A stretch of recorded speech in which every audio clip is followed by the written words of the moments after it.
personnes ont perdu la vie dans des coulées de neige lundi. Les températures qui se sont radoucies ces derniers jours ont accentué les risques en altitude. Victor Bastard, Bertrand Frachon et Ingrid Carré.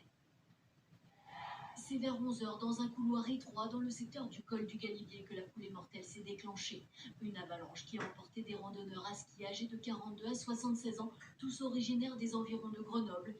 4 d'entre eux ont perdu la vie. C'était en fait deux groupes de randonneurs, 1, 2, 3, 1, 2, 2, et voilà, il est probable que l'un ait emporté l'autre.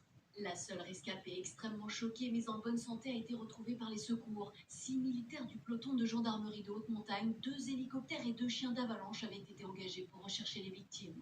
Il s'agissait déjà de la deuxième intervention de la journée. Une première avalanche très tôt ce matin avait emporté une randonneuse, retrouvée saine et sauve.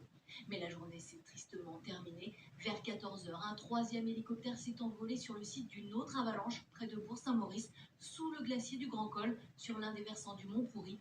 3 personnes sont décédées. Au total, c'est une journée effroyable, puisque nous avons connu 3 avalanches, 9 personnes impliquées, 7 morts.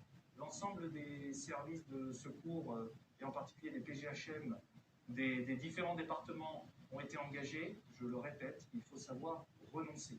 Les autorités avaient lancé une mise en garde vendredi contre un risque d'avalanche particulièrement élevé ce week-end. Les températures se sont radoucies après d'importantes chutes de neige sur les massifs ces derniers jours. Avec les conditions du week-end, les gens ont voulu skier un peu dans les dernières neiges de l'année. On a un manteau neigeux qui est très instable, avec des plaques aussi instables, ce qui fait que le dépôt qui est très important de la neige sur ces plaques favorise les glissements, et à partir de là, le fait d'avoir un passage d'un skieur sur ces plaques-là, tout se déclenche. Les randonneurs sont appelés à la plus grande prudence, voire à ne pas sortir demain en haute altitude. Une semaine noire en montagne, 5 personnes avaient déjà perdu la vie lundi dans 2 avalanches en Isère et dans les Hautes-Alpes.